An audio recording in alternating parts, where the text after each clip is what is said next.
Welcome to a new look at an ancient view of the universe. This is my new geocentric plane flat Earth enclosed 3D model using Google SketchUp. In it, I've taken inspiration from ancient cosmologies like the Egyptians, the Vedas, the Hebrew, Japanese, Enoch, Mayan, and many others, including modern flat earthers like Josh Wall, who made WAH last name on YouTube, who made a video showing the astroplate, demonstrating how a reflective firmament can explain star trails in the southern hemicycle using an astroplate. So what I've done is made a 3D model here with the astroplate, and I want to show how it matches the ancient cosmologies. So if we look here at the Vedas down here, you can see an Earth plane that extends 4 billion miles. It's huge, but we're only looking at this Earth plane in the center, this little green chunk in the center. That's our Earth plane. You notice it has a chariot for the sun, the moon, and planets, but it has a starry plane up here, which is an astroplate that I've added up top, up here. And Mount Muru, I've put as a vortex style. If we look over at the Egyptians, they have a similar cosmology. They have Nut, which is the female who holds the stars above her, and the same thing with the ancient Hebrew conception of the universe. You have Sheol, which is Hades or the underworld, and I don't depict that here in this model, but it's got the same thing, waters above with the firmament and everything between it, but I'm explaining all that in a more realistic view using an astroplate. So how does this astroplate work? All right, let me get rid of the Earth plane, firmament, and atmoplane, vortex. And now we can look at how this works compared to the luminaries and rotation itself. All right, I have an animation here from January 1st, 2016 at midnight to January 5th, 2016 at 6 p.m. If I start playing this animation, it rotates the astroplate, and we can see that from the top half, it rotates clockwise, and from below, it rotates anti-clockwise. Now that matches star trails of what we see in the sky. But how does that work compared to observations? So if we pause it here and bring back the Earth plane, and Google SketchUp runs a little slow, so you might lose some features in the astroplate. And we come to Texas, Texas, where I'm from, which is over here. I want to show how this model matches observations.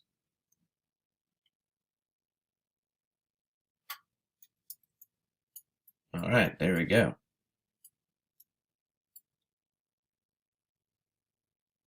Now, due to perspective, the ground comes up and blocks most of what we see in the sky.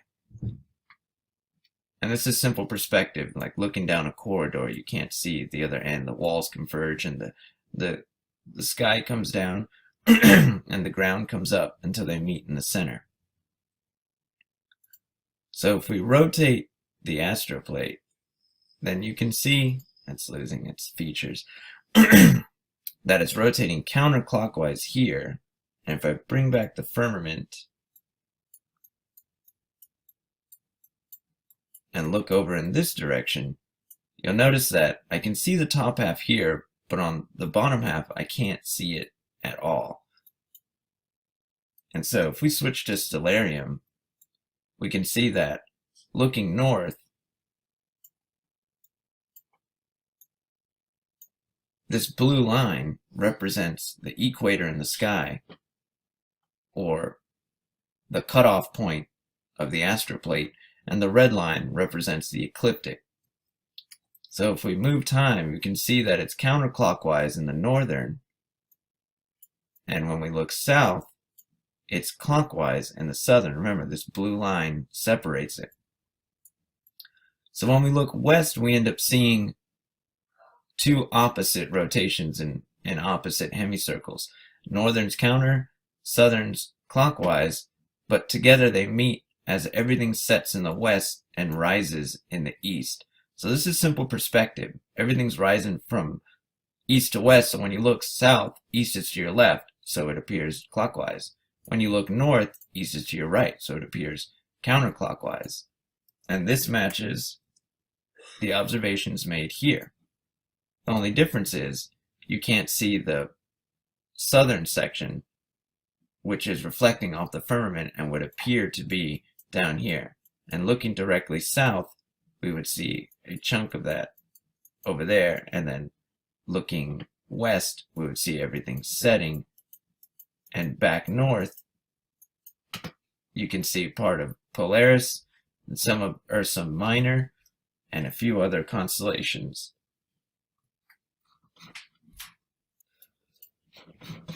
Alright, so if we come back up here, and hopefully the astroplate works with me. I restarted it to see if it'll work better this time. Let's turn on keyframe animation. Okay, so this astroplate rotates 90 degrees every frame, so that completes a full circuit in 4 frames. So I have every day listed by 4 frames here, from midnight, 6 a.m., noon, 6 p.m., midnight, 6 a.m., noon, 6 p.m. And they're accurate to stellarium. So if I come over here to stellarium and I pull up the date, and I go down to January 1st at midnight,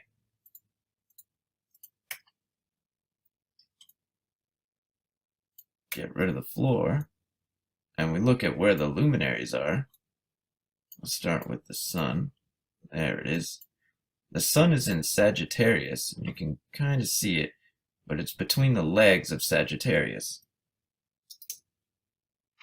So here, I've put the sun between the legs of Sagittarius. Same with Mercury, Saturn, Venus, all in the same places. There's Mercury over here, Saturn, Venus by Scorpius, Mars, and then Jupiter. Oh, we got the moon over here right on the edge. But Jupiter is on the other side of that blue line. It's on the north face, while everything else is on the south face. So for here, Jupiter is going to have to be, see, there's the moon right on the edge, but Jupiter is going to have to be on the other side, on the underside, because Jupiter is on the north face, while everything else is on the south face. All right, so I'm going to explain sidereal day and solar day on this geocentric plane model. A solar day is when the sun completes a full circuit around the North Pole and ends up right back where it started with relation to the Earth plane. A sidereal day is when a star along the equator of the astroplate, or the edge of the astroplate, completes a full circuit and back to where it started with relation to the Earth plane. Now, a sidereal day, which is the astroplate rotating, is 23 hours, 56 minutes, and 4.1 seconds, while a solar day, which is a sun full rotation around the North Pole back where it started compared to the Earth plane, is exactly 24 hours.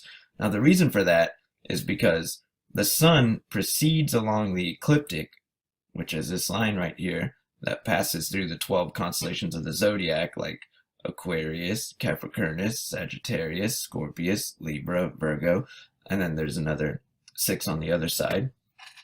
On the northern face, these are the southern face, or the winter solstice.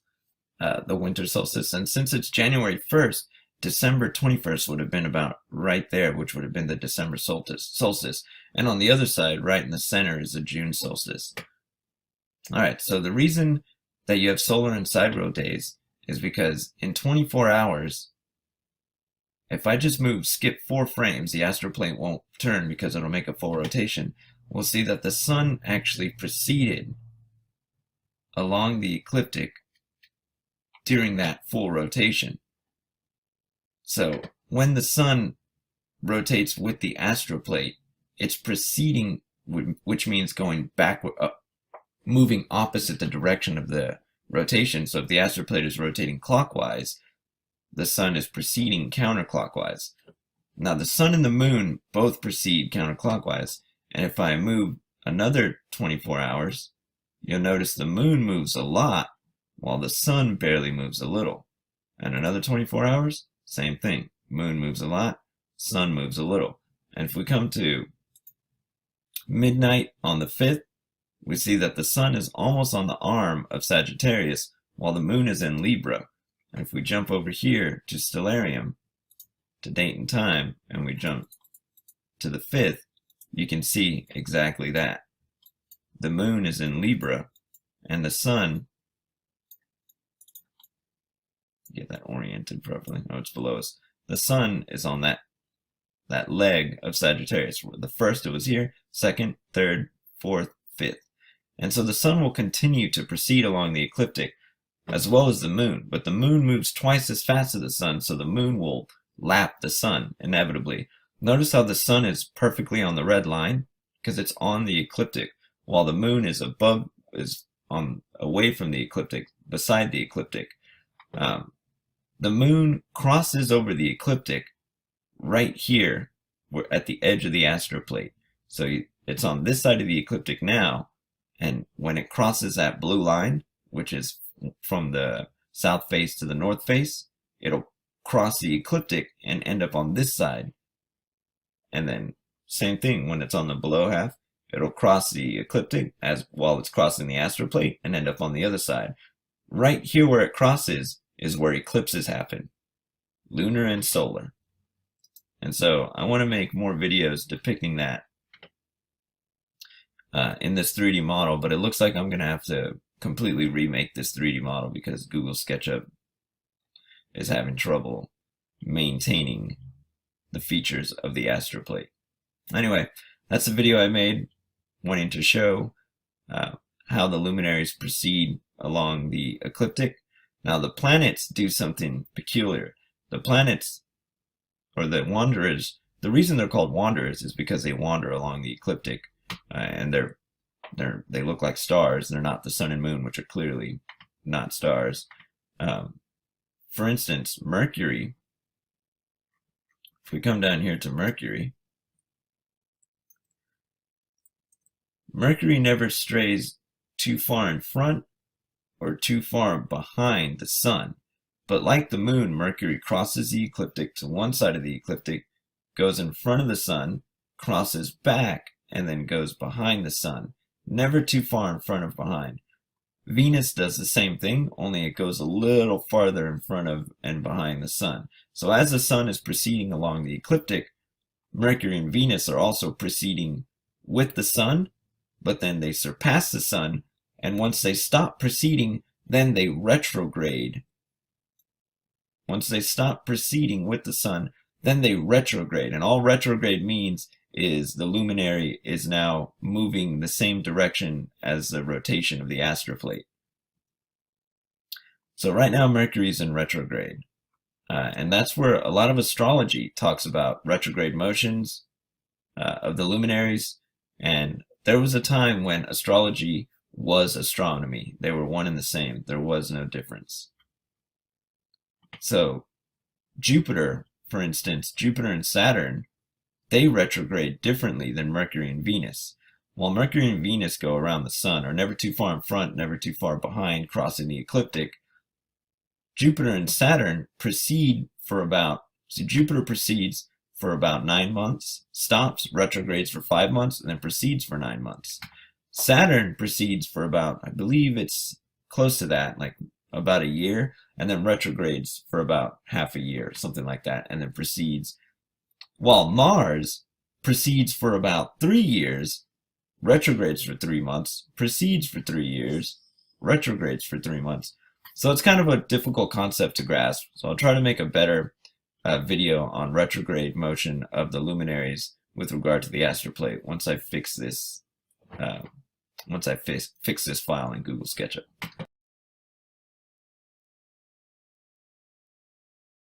Of the luminaries without the astroplate. So you can see them rotating around the North Pole.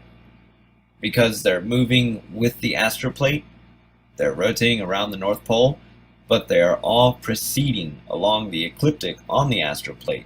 So it's kind of some relative motion.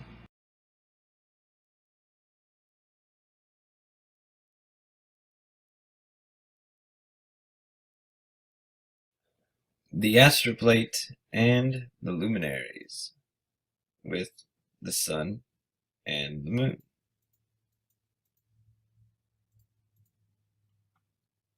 I want to do a more in-depth look at this animation that I made between January 1st, 2016 at midnight to January 5th, 2016 at 6 p.m.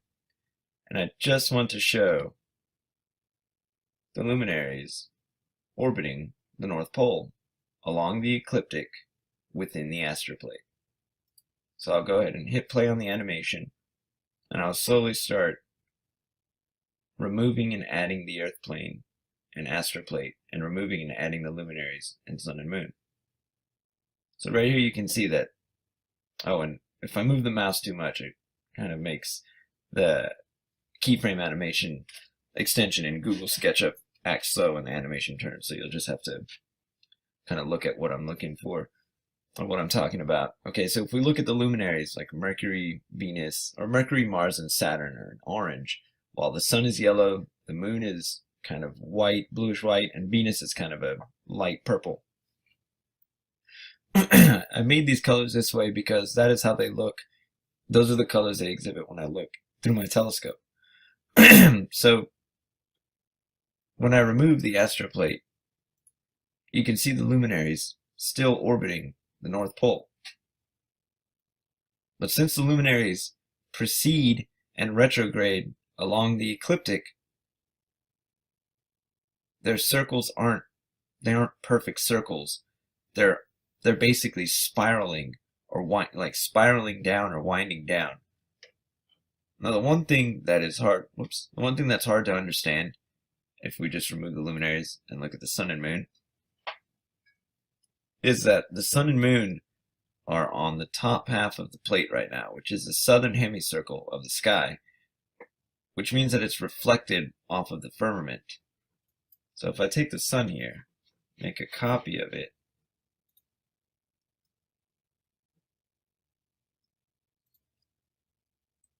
and then hit paste, you can see that the sun, and I might actually make an animation for this.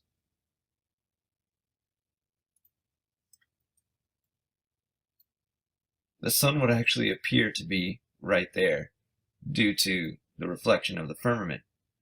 So to an observer down here and say, Texas, where I'm at, let me get around that vortex. Let's put the camera down there.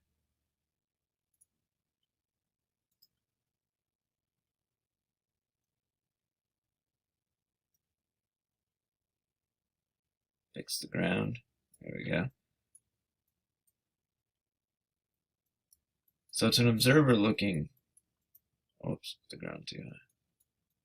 In this direction, the sun would appear to be right there because it is reflecting off of the firmament and showing the top half of the astroplate, if that makes sense. Anyway, so back to the animation. So if we remove the Earth plane and astroplate, now you can see the sun and moon completing their circuits. And you can't really tell, but the sun is proceeding along the ecliptic. If I bring back the astroplate, you can see that since the ecliptic is a half circle along one side of the face of the ecliptic, that as it rotates and the sun moves along the ecliptic, the circle that the sun is making around the North Pole begins to spiral inward and outward.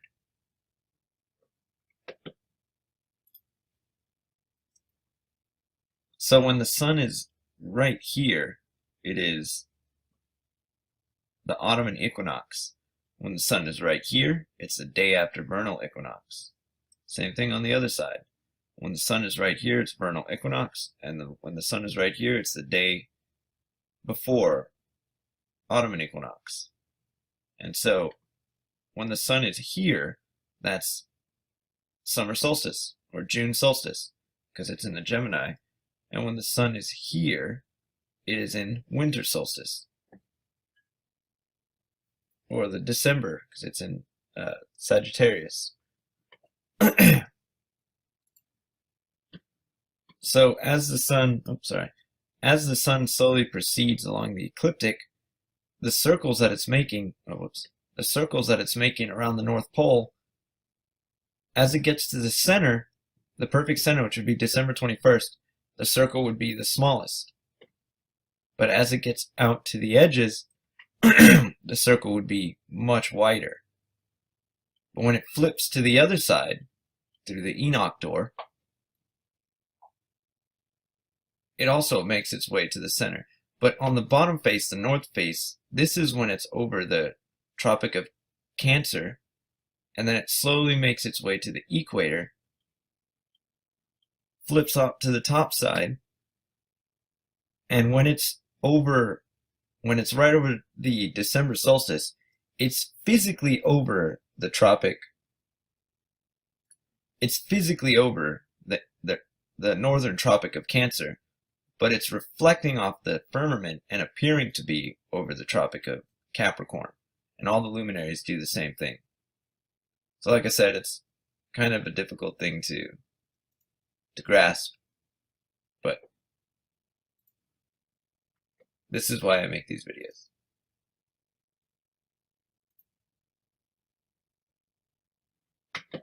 Thanks for watching.